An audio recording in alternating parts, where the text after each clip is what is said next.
Now we come to a little film that was almost universally despised by critics and audiences when it came out. It has gone on to have a devoted cult following, and it has rightfully been reevaluated as one of the best Oz adaptations of all time. In my opinion, Return to Oz is the best Oz film next to the 1939 classic, and in many ways, it surpasses it. Most people who talk about Return to Oz reference it as a film from their childhoods that traumatized them, but I never saw this film until well into adulthood. I'd never even heard of it until I saw the Nostalgia Critic's Top 11 Underrated Nostalgic Classics video, but it was still several years before I finally checked it out. When I did, I absolutely loved it. I have seen it multiple times since then, and the more times I've seen it, the more deeply I have fallen in love with it. The story involves Dorothy Gale, played by Fairuza Balk, struggling to adjust to her life in Kansas after the tornado destroyed her home and turned her life upside down.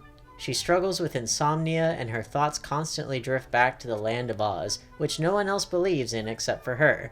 Given that it's the year 1899 and the mental health field is in its infancy, the solution is electroshock therapy, of course. But Dorothy escapes with the help of a strange girl and ends up back in Oz, accompanied by a talking chicken named Bellina. What, that's never happened to you? Happened to me in Vegas last week. Oz is now in ruins, the Scarecrow is missing, and the people of Oz have been turned to stone, including the Tin Woodman and the Cowardly Lion. What's more, cackling creatures known as Wheelers roam the landscape. The evil Princess Mombi and the Gnome King are out to get her as well. This film takes the second and third Oz books, The Marvelous Land of Oz and Ozma of Oz, and smushes them together into one. As far as adaptations go, this combination is done pretty seamlessly. It puts Dorothy back in the driver's seat as the protagonist when she didn't even appear in the second book. The character designs adhere much closer to the original illustrations from L. Frank Baum's books, which is so nice to see realized in live action. Princess Mombi is a combination of the evil witch Mombi from The Marvelous Land of Oz and Princess Langwidere from Ozma of Oz. Ozma is in this film as well, but she doesn't start off as Tip. She has always been a girl and is explained that she is trapped behind a mirror.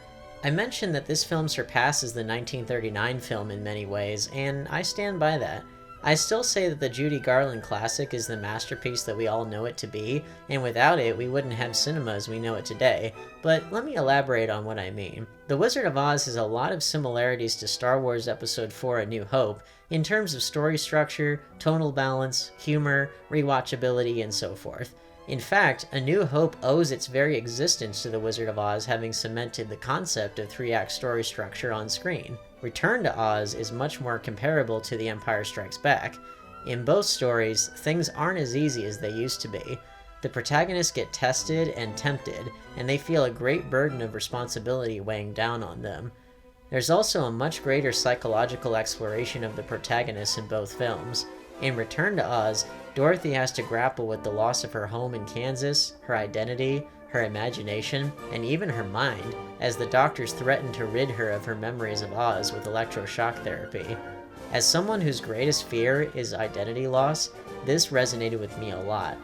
Plus, the message is more complex than simply "there's no place like home," because Dorothy's home no longer exists, and she remembers her adventures in Oz fondly.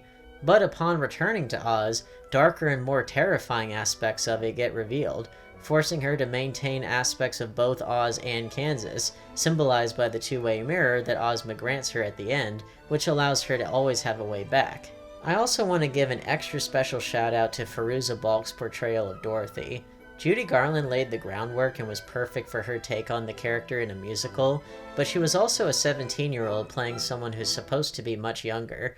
Granted, she does an amazing job at it, but for me personally, Fairuza Balk's portrayal is even more impressive. She explored the depths of this character's psychology in a way that would be challenging for an adult actor to pull off, and she did it all the way at age 11. Her performance is so impressive and multi-layered that it takes my breath away every time I see it. There's this one look she gives towards the end of the film that sums up the movie for me.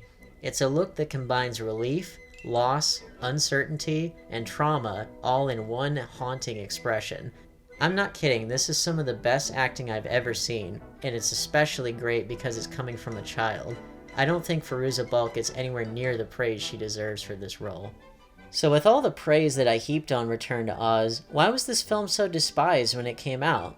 Well, by 1985, the 1939 Wizard of Oz had firmly cemented itself as a staple in American culture to the point where most people couldn't even conceive of anything different.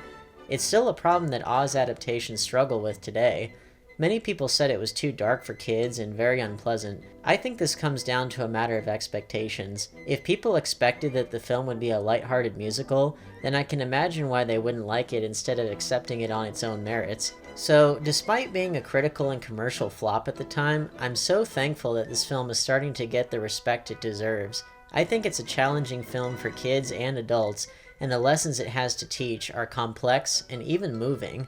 It's a film you don't appreciate until you've experienced serious loss in your life, and you've been forced to pick up the pieces by holding on to who you really are. If you have Disney Plus, please watch it now. You will not be disappointed.